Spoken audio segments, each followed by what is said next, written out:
Hello, hello, hello. That's the Historic American Building Survey stands on its own for what it is. The curators of it took it upon themselves to photograph what was important at the time to them, and that's what I presented was that survey. That survey seemed to focus much on engineering and more on narrative control than listing freely all the historical properties. I know that from having spent much time there, traveled extensively throughout the state, but it was also brought to my attention by a YouTube user named DStar4, and he was one of the first, if not the first, outside of the people I know personally, to actually kind of reach out, show me some support on here, give me some feedback, throw some input, throw some corrections when necessary, and we've been in contact a couple times, and seems like a really good dude and a resident of California. This is the reason why I opened with California, or why I opted to do California next, was per his request. Now, he's also expressed frustration and disappointment in the amount of material that they left off. And I had a suspicion that that was the case. So all of this is a very long way of saying that because I want to accurately represent these states in more than just a survey, I'm going to go beyond here and jump into the register.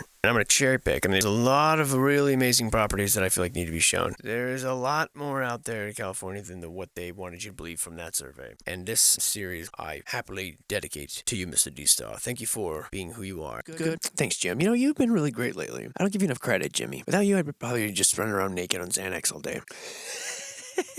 It's absolutely not true. It'd be you, Jim. You'd be the one doing that. The Alton Hodge, which means old elderly home, or something similar, is in the Diamond District, which is named after Hugh Diamond, an Irish wholesaler who retired in the area on some 267 acres. And at the time, it was a country setting, and you could get to downtown by horse car, soon to be electric car. And numerous German immigrants left San Francisco to explore the fresh air of this district. By 1900, the community was primarily of German descent. Wanting to take care of the aged, they decided on this existence of this building here. Now, allegedly, the first one was constructed in 1893, and allegedly it was 5 to 6 stories tall, including a 6.5-story tower. This, of course, like everything in that era, burnt to the ground in 1908 and was rebuilt in the same year. And each building, we're told, built over the footprint of the original building is on a basement, with the exception of the boiler room. We're told that all these buildings are brick on brick foundations. And actually, you can see it here, on the side here, as well as the basement windows. And it served until predominantly as a German. A third of the residents spoke German up until it closed down in 2002. There's a number of funny articles here. Allegedly, it's surrounded by gardens. And there's a couple scenes here where newspaper articles discuss Germans gathering by the tens of thousands to celebrate the existence of this place. And at the onset of it, it's visited by and funded by, of course, the usual who's who of early California money guys, including Mr. Spreckles, Klaus Spreckles, the sugar magnate, Frederick Delger, the first millionaire of Oakland, and Adolf Sutro, the former mayor of San Francisco, who had his own town named after him. And this whole concept was proposed by Charles Meinecke, a president of the German Benevolent Society of San Francisco. There's a newspaper article in the Oakland Tribune talking about, for 5 evenings, untold thousands filled the pavilion, netting the society a profit of $40,000, which was impressive for the 1880s. I think it comes out to $1.7 million. Wealthy members of the German community contributed donations, and of course, this was the original building celebration. And when it burnt down, destroyed by fire, it quickly regrouped and built within a year. And this time, the Fruitvale Progress Report details 10,000 German Americans from all parts of California gathered in the flower-studded grounds of the institution to celebrate its restoration and to express by their presence and support the reverence of their race for old age and its accompanying frailty. Yes, all the Germans patting themselves on the back, saying, "We care so much about our elderly. Witness our grace as we shove them into this elderly home outside of our own domiciles. How admirable." And the gardens are still there, and the whole damn kit and caboodle, the whole shebang's still there, with the exception of this here boiler room. Which, actually, what's funny is we're told that this is the only building without a basement, but clearly, I don't know what you call that, but I call it a basement. Here's the octagonal skylight. Here's the second story down from that very same skylight. And while it may not be the glorious original building that we're told, this is still rather impressive in Old World. This is the rather odd photograph that they've decided to leave as the cover photo for the Bank of Italy. The director is the third man from the left. This is in Livermore, and Alfred J. Storm was commissioned to construct this building to be the 13th branch, a nice number there, of what is now the largest banking system in the world, the Bank of America. Oh, don't think it's the largest anymore, but at the time of this writing anyway. It was purchased by the city of Livermore for use as the city hall about 50 years later. So the Bank of Italy becomes the Bank of America. Interesting. And there's a close-up of the refined window and the accompanying granite heads, looking Statue of Liberty-esque, and not very American at all, really, are they? This is what's called neoclassical, meaning it's like second classical. There is a first classical, then there is a second classical. Here we have the Berkeley Civic Center, and they're including 13 buildings in this site, including the old City Hall. And it is indeed a looker. These old Civic Center buildings give you an idea of what this area looked like at the time. So we are told that Berkeley's Civic Center district has been intertwined with the political and social history of the city from the beginning, since 1899. We are told that they did this in order to prevent annexation by the neighboring city of Oakland, because they needed better law enforcement, as settlers from the gold rush had brought commerce as well as a bunch of shiftless characters. And a very interesting, old world looking place. How about that? Weird that we don't make buildings like this anymore. And look how crooked this one is. You mean to tell me that was intentional? This side has windows and this side doesn't? Because it's that unstable? Yeah, right. It's reasons like this that I doubt these histories, America. This is the MLK Jr. Streetscape. Nothing like today. Missing a few tent cities. How's that for city beautiful? We're told that Oakland got its name for the massive amount of old-growth oak tree forests. What the hell happened? This is the Berkeley Women's City Club. Just look at that doorway. It's absolutely incredible. And there's another view from a different angle. They've dropped the woman's from the name by now. Now it's just Berkeley City Club. All-inclusive. Looking very much like an old world cathedral. Something not very American and not very new, if you ask me. People just living inside of old power plants or whatever. Yeah, it's just hilarious. If that is the case, I mean, I don't know. Certainly seems like it. Here again, you get these veins up here and looking like conduits. And what is this place? I mean, the grandeur of this is just ridiculous. You got some naked people whispering over here. No hanky-panky, you three. Why? It was just necessary to make this pool area like this. This looks like a hangar for something, not what it's used for now. And just really incredible. Well, whoever built it, good for you, young man. Bowles Hall, harmonizing with the natural landscape and contours of the Berkeley Hills, nestled against the steep slope of Charter Hill. Here's a bunch of gentlemen now. They're like, oh, the camera guy's here, you guys. Act like you're reading. Very good, guys. Carry on. And as soon as we leave, they're going to get back into a pillow fight. Yeah. Interesting dirt hills piled up here. Not even a driveway. Shiny new concrete walkway, though. And there she is. Now, they were actually going to destroy this building, and it was rescued. Mary McNair Bowles donated the hall to the university in memory of her late husband, who graduated from the university as class president. I don't get it. Donated it. What was it before? John Galen Howard, the architect who allegedly designed it, called this the Athens of the West. There are 4 chimneys, 2 of which are decorative. There's an area called the Dungeon. Mr. George Kellum enters the scene. Harvard graduate, schooled at École des Beaux-Arts about 10 years after John Galen Howard. And of course, he shows up in San Francisco like everyone else to supervise the reconstruction of the Palace Hotel, the Public Library, the Standard Oil Building, the Bohemian Club, and the Federal Reserve Bank, and the Rust Building. Wow, so he's just a deep seed of the deep state. He was also chairman of the architectural committee of the Panama Pacific International Exposition, of course, checking all the boxes here.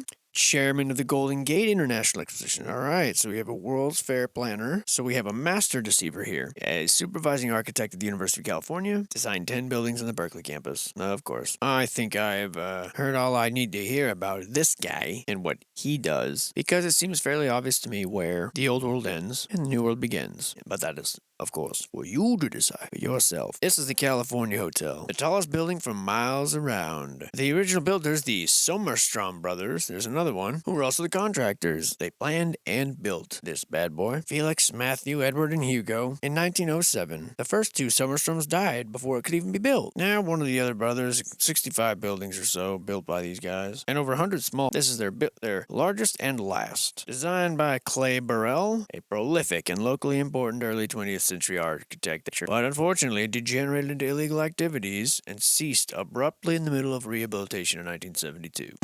At this point, at the time of this survey, she's all boarded up. And what a looker. I mean, just yet another fantastic brick building with amazing decorum, even in this really, really run-down part of the state. I mean, it's a shame. Look, I know I talk sometimes pretty derogatory about these places, Pennsylvania and California, and I want you to know that I love America, what it could be. I love the people. I mean, what is a country except its people? I think we're led by the least of us, and they are pretty much destroying anything good that we had. I have my own theories on why.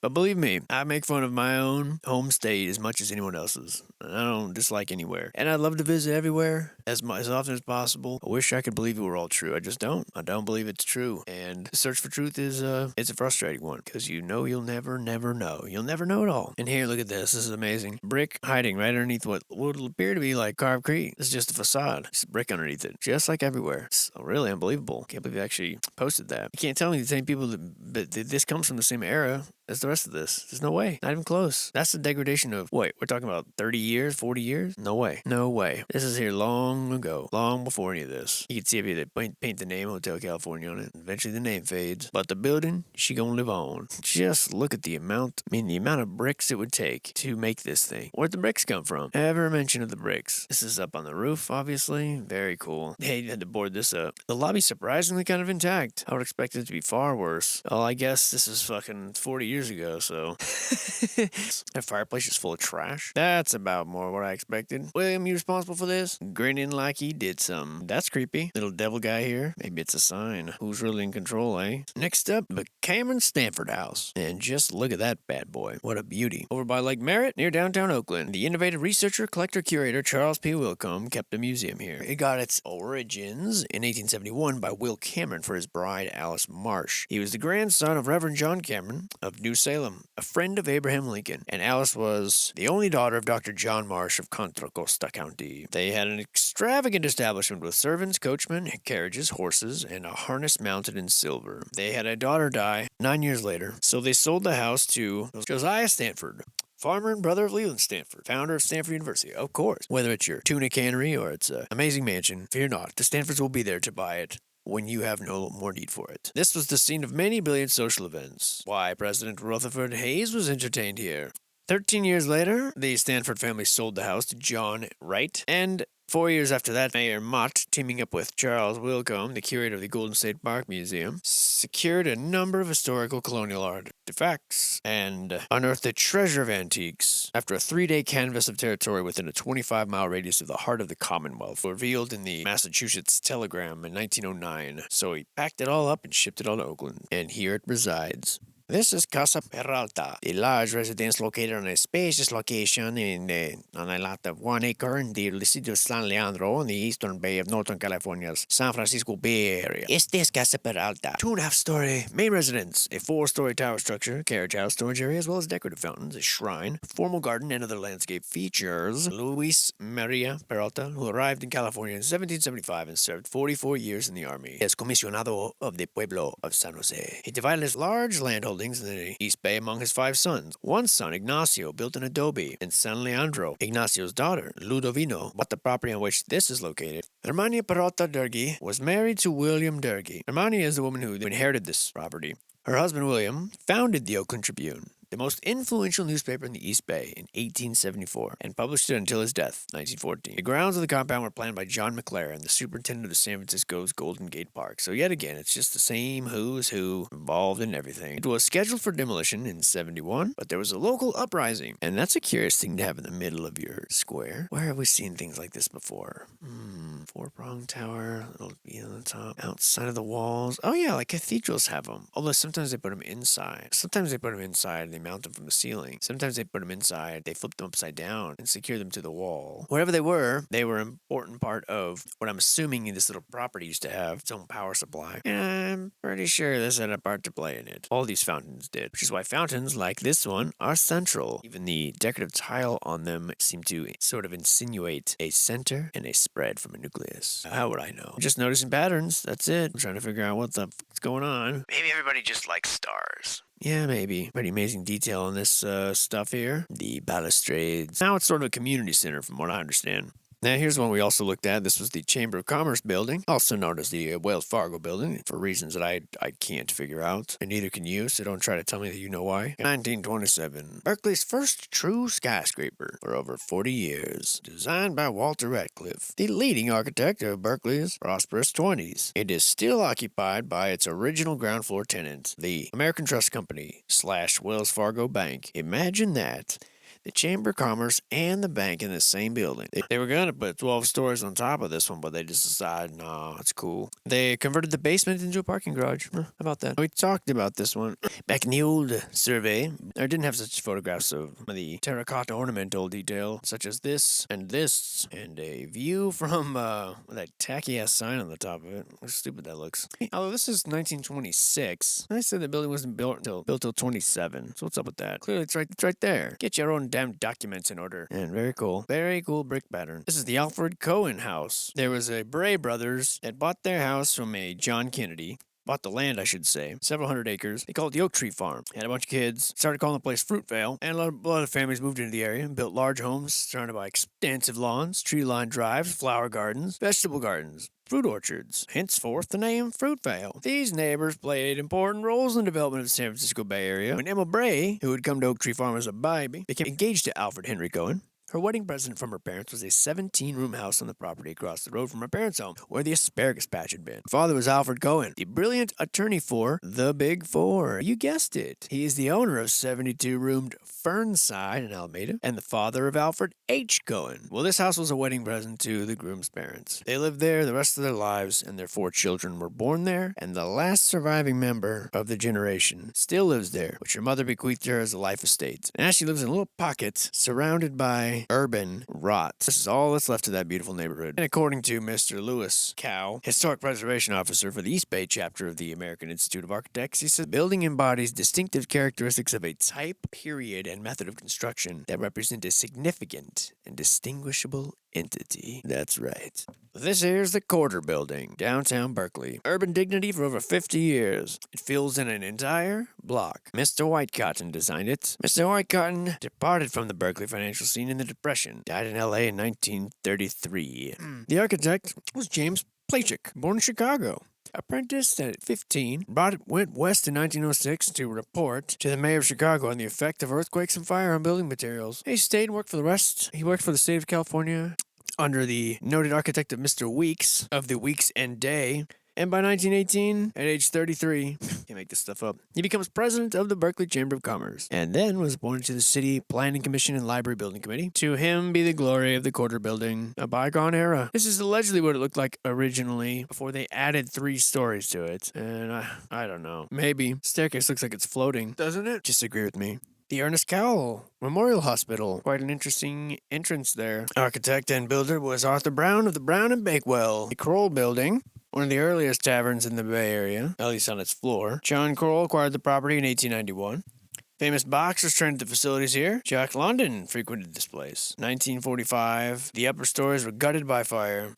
But the tavern still remains, and the upstairs is now office buildings, at least at the time of this writing. Here's the earliest known photograph of it. So we're looking at pre-car. This guy's on a horse and buggy, yet they've got electricity up here. I don't know about that. Nobody lives in this freaking place. And by this place, what I mean is the downtown Oakland Historic District. I mean, just look at that. Just look at it. The layout. Anything but modern. Not an oak tree in sight. Maybe one down here. The majority of these buildings date from 1901 to 1929. And rather incredible. Rather incredible to look at the way that this part of town looks in this era. Even 40 years ago. It does not look like this today. With a few relics hanging on. But just look at this fountain in the middle of the road here. It's just incredible. I mean, how do you go from this to what we have now without someone seriously working towards that end? It's just unbelievable. This light fixture alone. This is a clearly recognized area. Distinctive, I should say. The surrounding hills in the background just look empty. It's just so much nicer. Even in the 80s. These buildings are mind-blowing. If they ain't making the stuff like it today. What I thought was supposed to be advanced.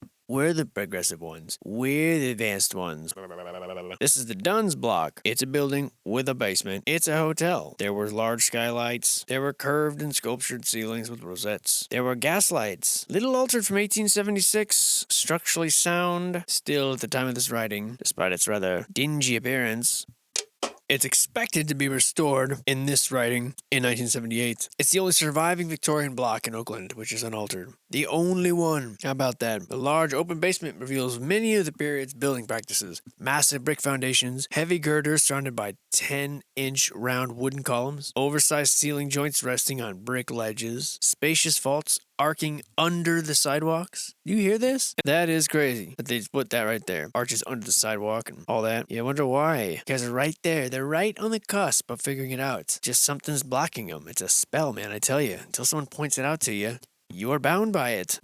This beauty is a Dunsmuir house. If I'm saying that right, just look at the detail in that column. It's fantastic. Built by Alexander Dunsmuir in 1899, and I guess the city of Oakland bought it, and that's all there is to it. Of course, the gardens were designed by Mr. John McLaren, of course. This guy, Dunsmuir. Well, this is part of the Peralta land grant. Miss Josephine Wallace got the property in 1856. Alexander Dunsmuir became a resident of San Francisco in 1878. He became the lover of Josephine the following year. In 1899, he built this 17-room house for her, and they were married in December. He died a month later, and she died the following year. Purchased by Mr. Hellman, banker and financier. A lot of people dying, and then their house goes into a banker's hand. 3 months later, the earthquake and fire made the Hellman family move here. Oh, how sad. They had to move to a 17-room mansion. How terrible. And it's a hidden valley in the center of Oakland, this 45-acre estate. Its unusual architecture and romantic history has created considerable interest, since its presence has been made known to the people in the East Bay. Interest has been heightened by the romantic stories surrounding the construction of the house and its builder. I don't understand what's so romantic about a guy building a house and then dying. That's your idea of romance, ladies. Well, you guys are fucking weird. This is the Edwards Stadium, looking totally normal. From the inside, sure, but this oval, I believe, was something else, because why does it look like this? This part's not so bad, but I mean, back here, I mean, what is this? It looks like an Aztec temple. And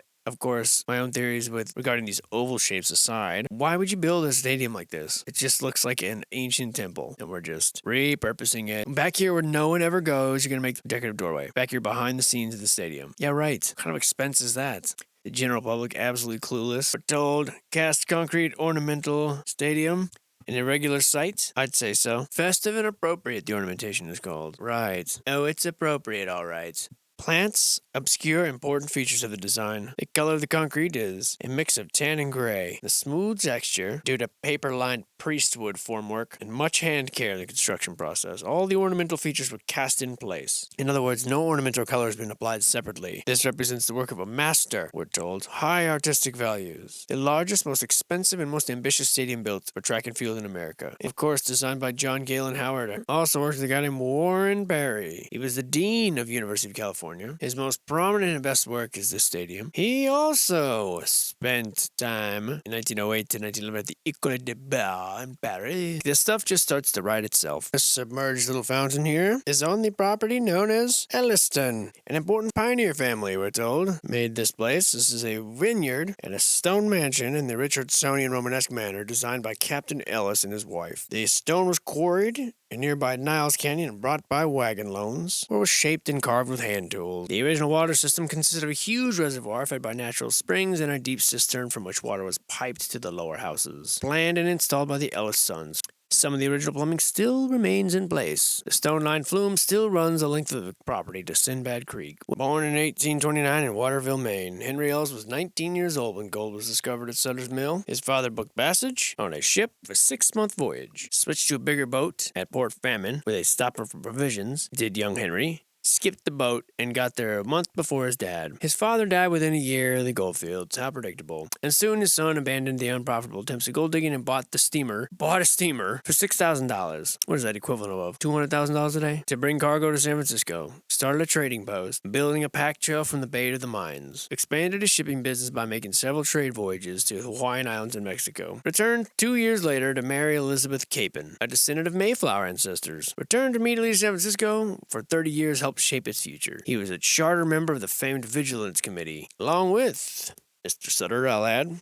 Then he joined the police force as a captain. He was the first chief of police of San Francisco. He introduced the Billy Club, and received many awards. He was appointed to a consular position at Turks Island in the West Indies. Ellis Street in San Francisco is named after him, and this home was his baby. This is the Federal Realty Building, commonly known as the Cathedral Building. It is a 14-story Gothic wonder, a skyscraper in downtown Oakland, designed by Benjamin Gear McDougall, built in 1913. It originally had an exclusive restaurant in the basement. McDougall was a designer in the area, generally credited with the design of the Standard Oil Building, although I know, 10 minutes earlier I told you that Mr. George Keller was the designer of the Standard Oil Building. These sort of details don't seem to matter. Okay, we're gonna assign architects wherever the hell we please, said the early narrative constructors of this town. The Sheldon Building, the Berkeley YMCA, and the Shattuck Hotel, also credited to Mr. McDougall, as well as St. Luke's, St. Paul's in San Francisco, and St. James Church in LA, and this cathedral building. When this Federal Realty Building opened, the caption under a photograph in the newspaper reads, "It was an exact replica of the City Hall of Louvain, Belgium, which was destroyed by the Germans in their assault on the city in 1914. An interesting statement to make. An exact replica of one in Belgium. And just a local newspaper man knew that, huh? Anyway, this building is the symbol of Oakland and its hope for the future. And though this period is long since past, the new skyscrapers tower in downtown Oakland, this building's prominence has not waned. Its unique site on the Gore separates it from the surrounding structures by wide boulevards, while its Gothic form makes it exceptional amidst the rectilinear skyscrapers of today. Still stands out, a very important landmark to downtown Oakland, and a very flat and strange building. And if your restaurant is named Doggy Diner, I question your judgment and your food. Where are the documents I seek? Pardon me, make a little adjustment here. This is the, as the label is spoiling, the First Church of Christ. Scientist, the weirdest named church of all time. In 1910, this bad boy was constructed, and this one doesn't even have the formal application filled out. This just waxes on poetically about Bernard Maybeck, the alleged architect, and you can see the detail on columns, and despite the crappy resolution of this PDF. But these articles, or this one, tells you no story. Nothing about the building. Nothing about the material. Nothing about anything except, basically, even the pictures are weak. But you want to know about Bernard Maybeck? I shall tell you about Bernard Maybeck. His family immigrated from Germany to New York, where he was born. His father was a woodcarver. In an apprenticeship in woodcarving, where Bernard's brilliant eccentricity made him a little out of place, and then a term of study at the École des Beaux-Arts in Paris, where Bernard was equally eccentric, but which was an enormous influence in his work. Hold on. They're just drooling over this man, giving no information. Quotes like this. It is impossible to categorize this amazing genius. Maybeck saw interiors as spatial explosions, marked the diversity and breadth of his genius. His own life characterized by unpretentiousness and simplicity,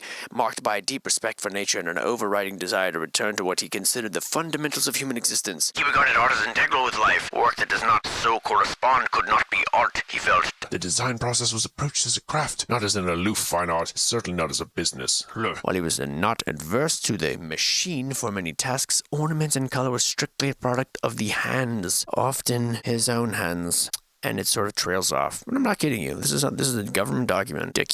Ridiculous. Anyway, moving on, if we can. If you guys are still standing, if you haven't swooned to death, this is Khan's department store. Just look at that. That is a 7-story plus basement built in the 1912, organized around a 6-story skylit dome with a 95-foot by 75-foot elliptical rotunda. Skylit. When it was built, it was the 3rd largest department store in California and the largest and most elaborate in Oakland. The elliptical dome was said to be the largest in the world. Said to be. But was it? Let's ask these two. Is a fucking department store? Get real. What a joke. The business originated in 1879 as a dry goods store at 12th and Broadway in Oakland. Israel Khan, last name artist, the founder, was originally from Germany. He moved to New York City and then to San Francisco in 1877, shortly after he relocated to Oakland, and died in the year of 1888, where nothing much happened. Things were left to his sons, Henry, Solomon, and Frederick. His son, Solomon's son, Irving, was the spearhead behind the expansion. The builder and the architect is listed as Charles Dickey, very well known in San Francisco and somehow in Hawaii as well. And he also built the Claremont Building and the Pacific Gas and Electric Building. And this is despite the fact that we were already told that George Kellen was responsible for the Pacific Gas and Electric Building. So yet another conflict. Oh well, who cares? It's just history, you know? Like, sometimes people make mistakes, guy. Get off our butts. Mistakes, yeah. Yeah, Chuck Dickey, I'm on to you, bub. You fraud.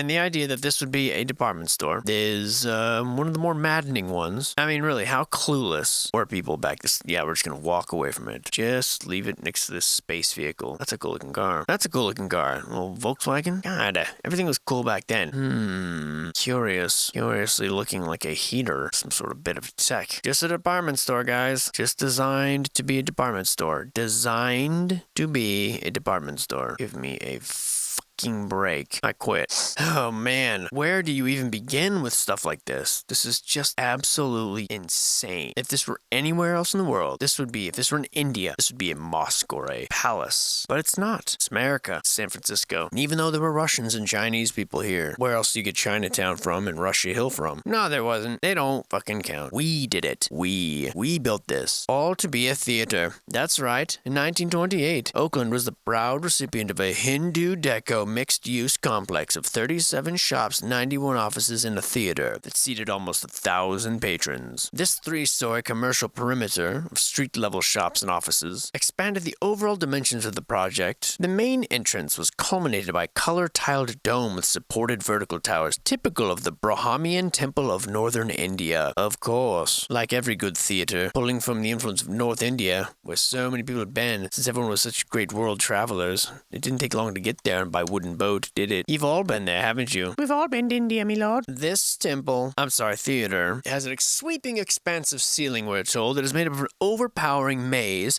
of seemingly Islamic patterns set in plaster castings and highly decorated to appear as wood, and it's illuminated by huge colored light chandeliers based on East Indian motifs. All of these elements, I quote here from their official report, all of these elements could never be reproduced today. The artisans no longer exist. How's that for a red bill? The building is in sound physical condition. The chandeliers, the Maynard Dixon mural of, by the way, a goddess of fire, which was a 100-foot mural on a gilded marquee. They removed that. They also removed the massive organ. Not sure what an organ was doing in a theater. And they took out the original theater seats. And at the time, it was the largest theater west of Chicago. It almost got torn down 30 years later. I mean, it's around now in some format, but yeah, I'm sure it goes really well with this tacky little signs down here. This goes so well with this. You know, and every now and then the guys that do this, not the Historical Building Survey, that's much more curated, but the ones that do this National Historic Register, they drop these little hints in there. Like, some of these guys know what's up, and they are leaving little hints in there like that. So it's a crazy thing to say in 1928, that all these elements could never be reproduced today. The artisans no longer exist. Pretty wild. Get out of my sight, cathedral. Next we have after that everything's boring. The fuck? Here we have the dumpy-looking, by comparison, Garfield School. This is a fine example, and an early example, of an outdoor school. Many Californians at the time felt that the state's benevolent climate called for a more open school plan than was traditionally accepted. The sunny, sheltered courtyards and cool, arched walkways of Garfield School provide a tranquil atmosphere, conducive to thought and study. To California weather, openness, pleasant sun protection. The light and airy Garfield School has been called the most sophisticated version of the outdoor school in Northern California at the time of its construction. The building's arcades and courtyards show a quiet delight in the play of light and shadow, as well as a sensitivity to the use of materials. There's a timeless, almost poetical quality here, likened by B.J.S. Cahill to a quality found in the original California missions, a quality he describes as a largeness, seriousness, austerity, and restraint, coupled with a mellow decorum that can best be paralleled in the monastic solemnity of the Gregorian chant or the plain song of Palestry. End quote.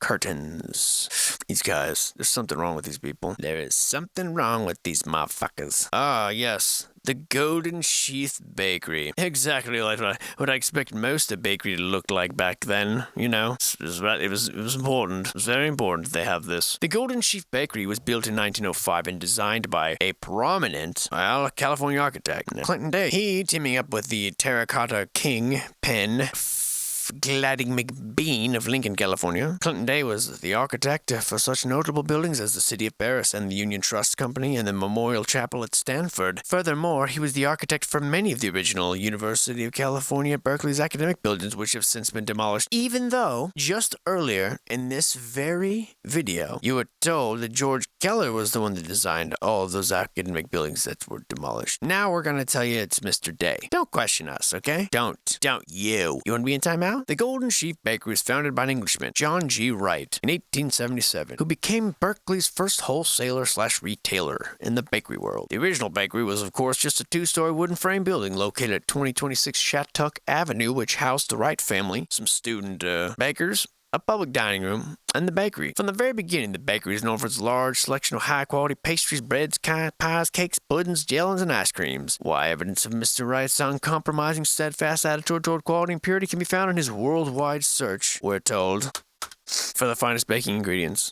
For example, Italian lemons and currants and Australian wheat, to name a few. He brought skilled bakers over from Europe to teach classes. It's true, he called them up on his BlackBerry, said, "Get over here." As the bakery's reputation grew, its popularity and sales dramatically rose and extended from Sacramento to San Jose. Mr. Wright, J.G. Wright, continually expanded the bakery's capacity and physical plant to keep up with the demand. Eventually, they had to open up a flour mill, steam-powered, in 1881 to support the Golden Sheep's large production output. They used the most innovative facilities available at the time, oil-burning stoves instead of oak-fired brick ovens, and the first gasoline-powered delivery trucks in the area. Furthermore, they provided living quarters for their cooks and bakers, which numbered 15 in 1903, and a large barn which housed their fleet of horse-drawn delivery trucks and motor cars that numbered 40 by 1905. Yes, it was on the second floor of this barn, known as the Golden Sheep Hall, where alternative school instructions and radical groups such as the temperance societies and women's suffrage groups met. During the Golden Sheep's peak production years, it produced 26 varieties of bread, 12 types of cakes and pies, and had a regional-wide catering service, including the University of California. Is there anything that's not tied to the universities and the banks and the government? Anything, like a single business that's not joined at the hip with these organizations?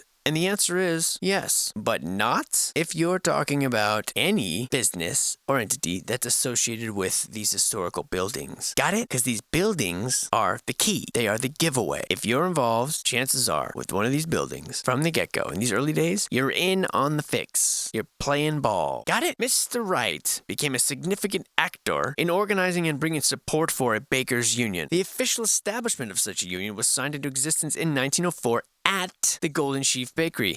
Soon after the union's formation, many of the traditional family bakeries were taken over and modernized by large baking companies, and an era of baking history was soon to end. Aww. So the Wrights ushered in the end of their own baking empire and sold for $250,000 in 1909, which is tens of millions today. To who? To the Wonder Bread Bakery. Wow. Thank you so much for your contribution to the degradation of the health of American children. Golden Sheep right here. I'm a little animated, and for that I don't apologize. They should be saying sorry to me, and only providing one picture for that whole frickin' thing. Buttholes. Where were we? Haviland Hall. That's right, Haviland. Don't mind if I do. Built with a grant of $250,000 from a San Francisco businessman in honor of his wife, Hannah H. Haviland, HHH, to house the School of Education. Wow, that is just shocking to me. A random San Francisco businessman honoring his wife decides to have this insanely impossible building constructed with ridiculous over-the-top decor. And why, America? Because he, like all of these other guys, were obsessed with one thing: educating the entire country. So, of course, the School of Education flourished in Haviland, and it was moved to the larger quarters, even larger than this, in 1963. And since then, it's been occupied by the School of Social Welfare. Unbelievable. So do you see the image that's being painted for you? Not by me, by their own doings and deeds. These people with these fortunes, these vast fortunes, $250,000, which is tens of millions of dollars, they give it all every time to who? The college. Why? They don't have family? Because I'm pretty sure that's the deal. The deal is you only get this if at the end of your life you give it back to the school. They're all involved in world fairs and education and law and indoctrination of the people. That's it. We need to make sure everybody in here gets a college education. What do you think they mean by that? Who has historically been responsible for misunderstanding most of what's constantly going on, other than college students? Bless their hearts. It's baffling. The whole flu season that happened 2 years ago, the biggest, staunchest supporters of that, the people out on the streets, even though it made no sense, over some guy who overdosed, you know what I'm talking about? College students, all of them, fight me. I said fight. Well, okay. Or the teachers, right? Teachers are just career college students at this point. I'll tell them about genders. I know. I am one. I'm a gender. Direct all hatred towards me. I fully accept it. Email me at, I guess I should set up an email address for this. I'll get back to you on that soon. Well, actually right now. Okay, from now on, If you need to contact me for questions, comments, concerns, or maybe you just want to go have a beer, or a coffee, or a water, or a fresh California almond. I don't know. Maybe you want to share some dirty pictures. For any other reason, it's going to be JackWhispers, okay? Not WhisperJack, because I already ticked that one and forgot the password. JackWhispers at Proton Mail, okay? Go ahead and tell me how mad you are at me and how stupid I am. This is Conte Hall, the first building constructed exclusively for the use of the physics department of the University of California, Berkeley, and the first modern physics building in the University of California system. At the time of its construction, which looks very modern, you can tell, it was notable among science buildings throughout the world for its size, for its provisions for research facilities. Le Conte Hall is also closely associated with the early days of the development of atomic weapons during World War II's Manhattan Project. That's right. It was here in Le Conte Hall, under conditions of wartime secrecy, that Professor Robert Oppenheimer assembled one of the first scientific teams of Nazis to discuss approaches to nuclear weapons. Senor Oppenheimer, longtime member of the physics department faculty, and like Lawrence LeConte, an occupant of Le Conte Hall, became the civilian head at the Los Alamos National Laboratory where the first atomic weapons were designed. So here we are again. Just another connection to the industrial war machine. Nothing to see here, folks. This is all very normal. Here we have the Liberty Hall, a detached two-story building with, of course, a partial basement, constructed as a corner store and flat in 1877, and by 1928 converted to a large hall, occupied today by a gentleman who goes by Count Olaf. Seems very handsome, if you ask me. The most handsome count in all the land, and looking very well put together still. Astounding that this would just get abandoned like this. This tiny little shack with these tiny lamps out front. Who could even see anything with such tiny lamps? I mean, look at them. Anyway, this building was built in 1921. 10 years before the building's completion, the Uptown Association began agitation for a new post office building worthy of Oakland's growing importance. Congressman Albert Carter assisted in the passage of the necessary legislation and appropriation of your money in Congress to authorize this project, which was signed in February 1928 by President Calvin Coolidge. Thanks, Cal. Spared no expense. Groundbreaking ceremonies took place January 28, 1931. The cornerstone was laid November 14th, with Major J.A. Davy and Postmaster William Friend officiating. Mr. Friend will show up later, you'll see. The building was occupied July 4th, 1.5 years later, and dedicated in November. Appropriate civic festivities accompanied the ceremony with city officials and Congressman Carter, of course, in attendance. The building was heralded in the press as a major symbol of Oakland's civic achievement. The building is significant both as one of the city's outstanding examples of Beaux-Arts classicism and as a milestone in the city's progress. The first building constructed in what was shortly thereafter designated as the Civic Center. Thus, this structure initiated the development of what has become the city's major district for government and other types of public build, and I beg to disagree. We've been looking at hundreds of buildings that were built way before this one in the same fucking area. True. You know, I really don't think they expected anyone to just go through these surveys the way I have. They wouldn't lie like this. But I'm here to say, nah-uh. Not even based on what I think, based on your own damn words. You guys compare notes? Bad liars. And no one cares. No one cares. No one seems to care. I care, America. Me. Not that I can do anything about it. This is the right one. Jimmy, I'm getting grumpy. Been a shit day, okay? I've been betrayed. My whole family has. This here, Masonic Temple, also known as the Crocker Bank, as you can see down here. Here's a fine drawing of it by William Worf, the character from a Dr. Seuss novel, who wore a large turban. You see him pictured here. This building is significant both as one of the city's outstanding examples of Beaux-Arts, classicism, and as a milestone in the city's progress. In other words, just like all the others. This temple is one of the earliest multi-story brick buildings, designed in 1905 by William Worf, architect of several buildings, which helped establish the brick classical downtown style here in 1903. It is the only one of them still largely unaltered, occupying a prominent corner, and as befits a city's Masonic Temple, was well into the 1900s the largest and most associated with 65 years of prominent individual Masons, including Governor Friend Richardson and the Justice William Waste. William Worf and William Waste, huh? as well as the organization of civic and educational and charitable activities. With declining popularity of fraternal organizations and declining willingness to come downtown at night, ooh, how scary, the Berkeley Lodges merged with the Temple in more suburban Albany around 1970 and abandoned the downtown complex. In 1882, 4 years after the city's incorporation, 13 Berkeley members of Oakland Masonic lodges organized Durant Lodge number 268, and in 1905 a Berkeley Masonic One Temple Association was formed. As explained in Prospectus, the growth of the Masonic Order in Berkeley has been quite commensurate with the rapid and almost marvelous increase in our population, now numbering almost 25,000, twice that of 1900, and wealth of our town. Until now, we are going to erect a fine Masonic temple in thorough keeping and according with the general progress and prosperity of our community. Other signs of Berkeley's arrival at full city status about the same time are the removal of the unsightly freight yards from the downtown station, the opening of several banks, and a Carnegie Library, of course, all the markings of a society, and 1906 observation that Shattuck was now solidly built downtown. Good riddance, industry, with which we've used you to pay for all this, but now we are frustrated by your ugly looks.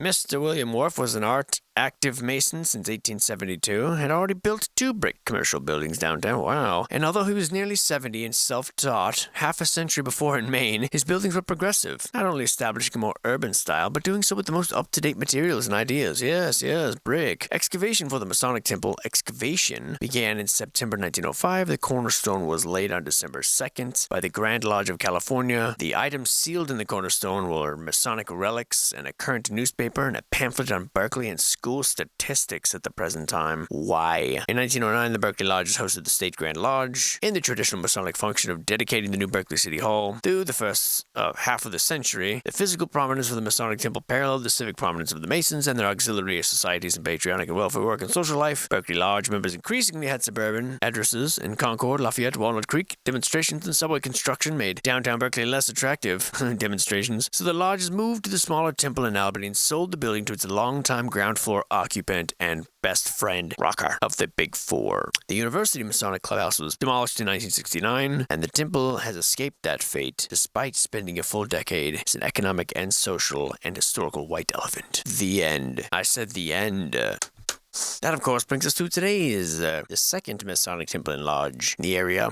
This one in the business district of Alameda, the old Masonic Temple, designed in the Victorian eclectic style, adjacent to the new lodge built to replace the original temple. Spanish Renaissance style, we're told. Both buildings have a distinct styling and some related design features. Both the old and new lodge were instrumental in constructing the first schoolhouse in Alameda, of course, and the first Methodist Episcopal Church, of course. Another area of involvement was in education, of course. Dr. William Gibbons was president of the first Board of Education in Alameda, and the founders of the Alameda Free Library, of course. James Russell Noland was master of the lodge in 1904, became a congressman from California, of course. The poet Joaquin Miller was also a lodge member, of course. William Noland was introduced by the association by his father, James Russell Noland, who went on to become the publisher of the Oakland Tribune, of course, and a U.S. Senator, of course.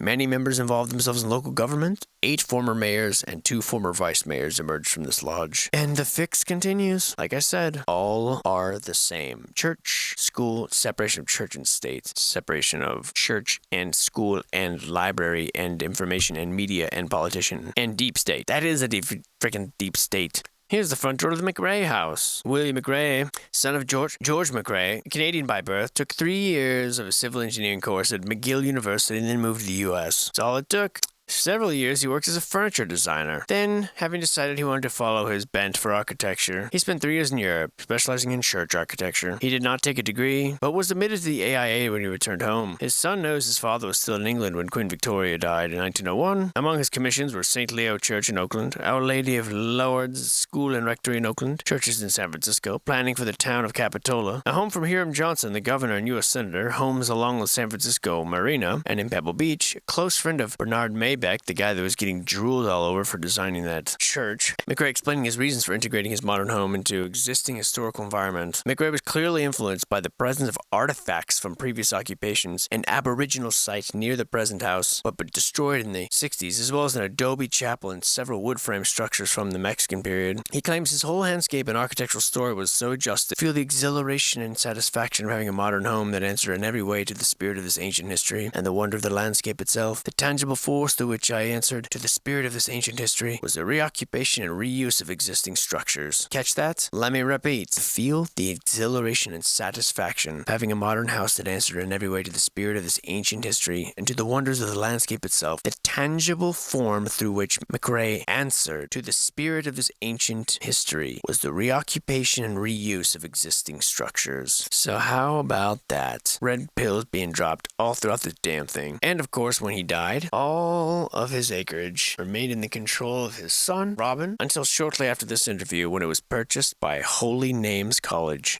And the plot continues. This is the the William Meek Mansion. Moving from Oregon to California in 1859. Acquired 2,000 acres, no big deal. 3 years later, moved his family to a palatial, new 19-room home on the south bank of San Lorenzo. Titled to 3,000 acres of fertile orchard land. Established the oldest estate in Alameda County. Lived here till 1880. Sold to the Hayward Area Recreation and Park District. 19 rooms on 3 floors plus a partial basement. 7,000 square feet. There it is, on its little island. Many Second Empire features were told. Yeah, Second Empire indeed. Here's the old Mills Hall. I have officially reached the point of maximum mind-blowage, and I'm gonna go see what these girls are up to. This here's the old Oakland City Hall. A marvel by every estimation. A stunning, stunning building. We looked at this one, but we'll look again, just because even these outside lighting, just incredible. Speaking of which, thank you. It's like you read my mind. Wow, the detail in them grapes. Actually making me hungry for grapes. Just incredible. And really, the only thing out of place is that tacky-ass clock. A mockery, this, and not original. I wonder what was here. Or I wonder if the acoustics are such where you could stand here and say things, and people would hear them down here. I wonder. A great many things, I wonder. An incredible ceiling.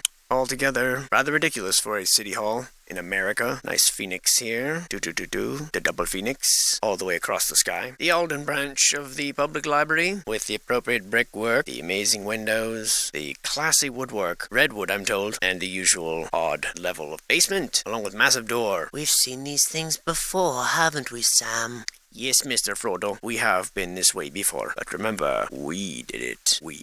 Such a great many libraries. This one is the Melrose branch, and again, and again. You don't get this building unless you're in on the fix. In fact, if there's one thing I've learned on this survey, it's that all things in California are tied to the universities. All things, all fortunes, all railroads, it was all gearing up to create some sort of university machine with which to usher in cultural change, no doubt, and political manipulation, and by many accounts has succeeded in great measure. Here's another baffling hotel, looking beyond capabilities, missing tech inside of these housings. All of the usual. Very few surprises. This here is the old district of the Ironworks. United Ironworks, which allegedly bought and took over a family-run brick yard, we're told. The brick yard building were composed of lumber, you can believe that, and eventually they infilled all of the ironworks buildings with brick after they took over the brickyard. Many different structures on this here property, and many of them with ridiculous decorations for an industrial yard. You can see here doorways bricked up, modifications made, leading me to the opinion that, of course, this was not built to be an industrial building, at least not in the way that they ended up using it, or they wouldn't have had to modify. Destroyed by fire several times. Several times. Nonetheless, many of the buildings still relatively intact. Intact enough to be included on a registry. Skipping the lampworks, which were not digitally documented. The Oakland Public Library, sharing all of the same features. Built in 1912, and a glorious-looking building. Eventually, though, inadequate. And the people complained about how inadequate it was, so they had to move it, and now it's an administrative building. Of course, it couldn't be anything else, because it had to just change hands within the same. Christopher Buckley, eh? How about that? Mr. Buckley, the old blind boss. Ah, of course. Naturally. Looks very Oakland. This is the YWCA building. We spent a brief amount of time here in the survey, but not enough to show the preposterous nature and the history we are expected to swallow without question. That we were just so amazing, and we forgot how to do all of it. And we were so artistic to make this incredible brick building. Hundreds of thousands of bricks, and that's the best sign we can do. Makes perfect sense. In a fantasy land where everything's made of candy. And look at the people just walking by. They have no idea. Living under an impressive yoke of slavery and lies. But don't worry, drink white rum. Rum and tonic, that's what they're advertising? That's kind of weird. Just saying. And it's gorgeous, and the windows make no sense. And I feel like I've said that before. Have I said that before? Couple times, yeah. Couple times. Here's the PG&E building, designed by the Dickey brothers in 1922. We are told. Where'd it go? Dickey brothers, 1922. The Pacific Gas and Electric Company expanded to 19 different power locations by 1905. Controlling generators, utilities, a must for any deep state initiate, and today looking rather dilapidated. The Pacific Press Building, now residential, but before it was a printing and publishing firm founded in 1875, right across the street from the Party House, if you remember the parties. Damaged by fire in 1977 and demolished to make way for a freeway. Around 1940, they were lured away from Oakland. They moved to Nampa, Idaho, where the cost of living would be more affordable for new employees. Shocking. Ardenwood, Fremont, California.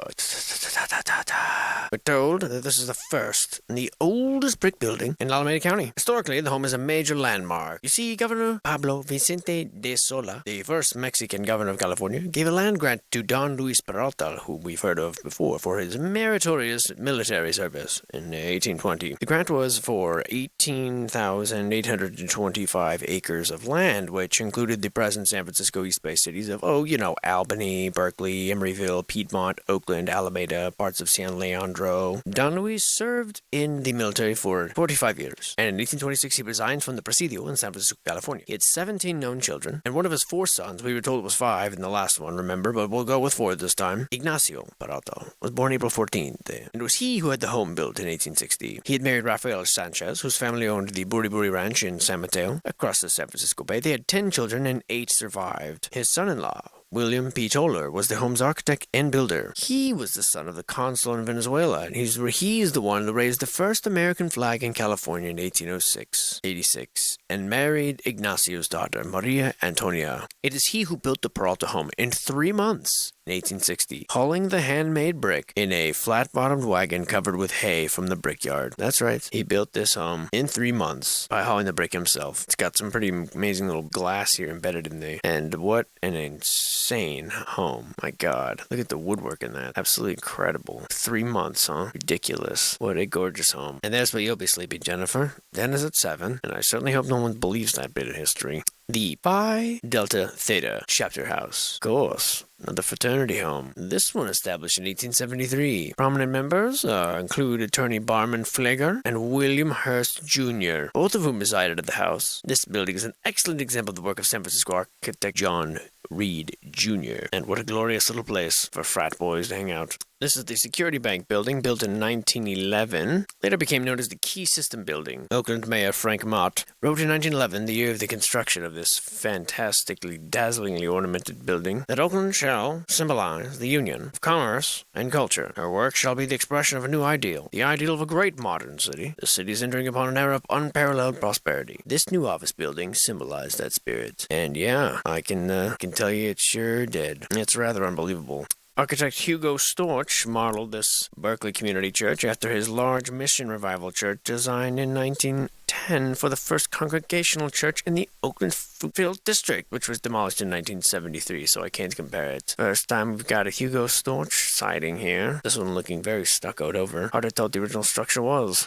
St. John's Presbyterian Church, an outstanding and irreplaceable asset to Berkeley's cultural and architectural heritage, long been cited as an exemplary work of one of the region's foremost designers, Julia Morgan. While it is one of the earliest major non-residential constructions of this pioneering woman architect, it was not typical of her work. St. Joseph's Basilica. The designer, H.A. Minton, was a notable architect of the San Francisco Bay region, we're told. Despite me having never heard his name, the basilica achieved a stature, which is recognized nationwide. In the spring of 1972, St. Joseph's Church was elevated to the rank of basilica by Pope Paul, one of 4 others in the western United States, including missions in San Francisco, Monterey, and San Diego. Basilicas are the churches of the world who are noted for their artistic and architectural beauty and historical significance. The honor was given to St. Joseph's because of the devotion of the people to the Eucharist and the intense spirit of the people, the excellence of Catholic education in the community, and the outstanding architecture of the building itself. St. Raymond's, located in Dublin, Alameda County. Construction began in 1858. In 1880, a bell tower was added.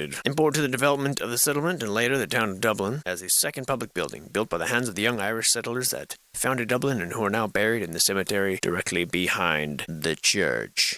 In 1904, Frederick H. Dakin, the capitalist, purchased this corner, the idea of erecting a commercial structure on the site. He brought Japanese artists and craftsmen and exhibited them throughout the country in an exhibit known as the Japanese Village. With his earnings, he invested in mines and real estate in California and started a construction materials business near Richmond. In September, he began construction of this Shattuck Avenue property, and by October, 1 year later, 13 months later, his 5-story studio building was ready for occupancy. From the first, the ground floor was rented to the real estate firm of Mason McDuffie. That's right. Founded in 1887 by Joseph J. Mason. This company is responsible for many of the attractively laid out residential subdivisions in Berkeley, and the first artist to occupy the 5th floor studio was Frederick Dakin's brother, Edwin Deakin, known for his paintings of the California missions and other old buildings in California and Europe, many of which hang in the Oakland Museum. So yet again, another connection to the art industry, education industry, yada yada yada. Herman Bowman. Then you've got this bad boy. Herman Bowman, the architecture of this Bellevue Staten candle-top building, born in Oakland in 1890. His parents were German immigrants and moved to San Francisco, where Bowman lived for the rest of his life. Like many early 20th century architects, he had no academic training in architecture. Imagine that. No academic training and still able to do this. Most of his training was gained through apprenticeships with Thomas Edwards and John Sexton. After getting his license, he worked for the George Wagner Construction Company until he took his own office. Between 1925 and 1931, he designed 500 apartment buildings in San Francisco, many of them luxury apartments. 500 apartments. Yeah, right. And what a gorgeous building. No matter which way you look at it, what a beauty. Just so impossible to imagine that we, in these early ages, would just bring these. I mean, what are these even? These almost look like devil heads. Just so cool. No architectural training, buh. Yeah, right. Just messing around and whipping stuff out like this, huh? It's incredible. These are ceiling acoustic tiles and doorways and elevator doors, and what a beauty. The Trinity Church, built by Mr. Bakewell, allegedly, and very cool Gothic type shapes that we are accustomed to seeing by now. Still with these little weird little windows over here blocked off. And of course, the Berkeley Post Office with its much needed look. And just look at those vaulted ceilings. All this for a post office. Designed and furnished by the same people who were told had much to do with designing the exposition. Took place in 1915. Very unnecessary, all of this, for just a postmaster, eh? We've got the Union Iron Works powerhouse out here where they claim they took over the old brick yard, and then, you turn this into an iron works. A lot of architectural detail put into these so-called rough industrial buildings, don't you think? Not that they weren't used for that, I'm sure they were, but not looking like what they was designed for, personally. Here in the old turbine machine shop, distinct shades of Pennsylvania, they too had these large, same-looking industrial, massive buildings out here, just outside of town, completely abandoned. Every window broken, just about, which takes some dedication. And same story there. Just foundational ruins out here of other buildings, and things just not really adding up. Not at all. And you could put that anywhere. You could drop anyone right here, and they couldn't tell you which state they're in. They all got this rotting infrastructure. For some reason, despite being very young, the youngest state, just about. This is the University High School. Constructed by Charles Dickey. We're told Charles Dickey was born here in Alameda, but spent most of his childhood in Hawaii, learning how to be an architect, and for a time he worked at H.C. Cox, K-O-C-K. He worked for the Koch Company. Charles Dickey worked for the Koch Company before he went to work for the firm, no pun intended, Ripley and Dickey. I just don't, it seems like someone's just having a laugh at us. This is the school where the Black Panther Party was allegedly started. And yeah, they've let the trees take it over. I like to picture trees as actually being very violent and very actively at war with us. Just they move so completely slow that we have no idea. The idea is very comical. Like they're all just screaming right now and bum rushing you to tear up the roots of your home and crush the walls of your house, and we just we don't know it because they move so slow. Could be happening. You don't know. It kind of is happening. Talking with a tree, my God, that would take forever. You'd be dead before I told you its freaking name. And that is pretty much the extent of what the digitalized photos are here in Alameda County. So you get the idea. This is a very mysterious place. A lot of stories that don't quite add up. A lot of hazy details regarding the personal family lives and accomplishments of these people. And going through this didn't do anything to convince me otherwise. Personal. That's for you to decide. Nonetheless, very beautiful structures. Shout out once more to Mr. D-Star 4, and I will see you soon.